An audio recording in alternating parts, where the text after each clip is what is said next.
దేశవ్యాప్తంగా సంచలనంగా మారిన కరీంనగర్ పీఎంజే జ్యువెలరీ ఘటనలో పోలీసుల వైఫల్యం కళ్లకు కట్టినట్లుగా ఆగుపిస్తోంది.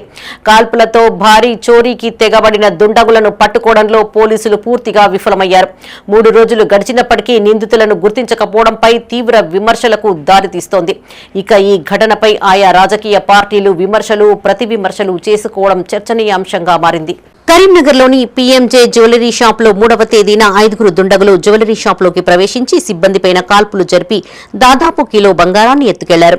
అయితే ఈ చోరీలో దొంగల ముఠా వదిలివెళ్లిన బ్యాగుపై ఐ లవ్ నందూర్ బార్ అని ఉండడంతో దర్యాప్తు ముమ్మరం చేశారు.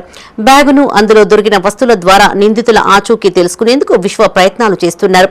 పోలీసు బృందాలు మహారాష్ట్రతో పాటు బీహార్, ఉత్తరప్రదేశ్ రాష్ట్రాల్లోకి వెళ్లి ముఠా కోసం గాలింపు చర్యలు చేపడుతున్నట్లు సమాచారం. ఈ 5 దొంగల ముఠా సభ్యులలో ఇప్పటికే 2 ప్రాథమికంగా పోలీసులు గుర్తించారు.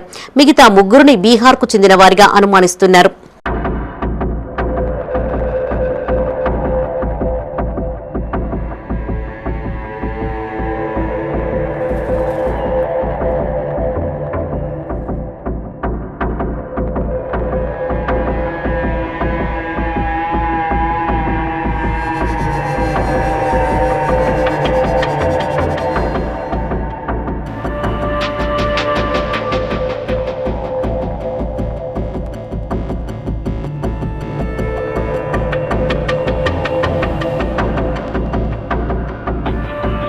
భారీ చోరీ జరిగి 3 రోజులు గడిచినా పోలీసులు నిందితులను పట్టుకోకపోవడంతో తీవ్ర విమర్శలు ఎదుర్కోవాల్సి వస్తోంది.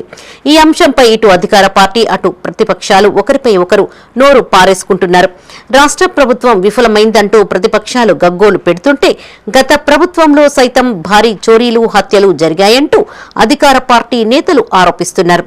వీలైనంత త్వరగా నిందితులను గుర్తించాలని ప్రతిపక్ష నేతలు డిమాండ్ చేస్తుండగా త్వరలోనే నిందితులను అదుపులోకి తీసుకుంటామంటూ అధికార పార్టీ నేతలు హామీ ఇస్తున్నారు.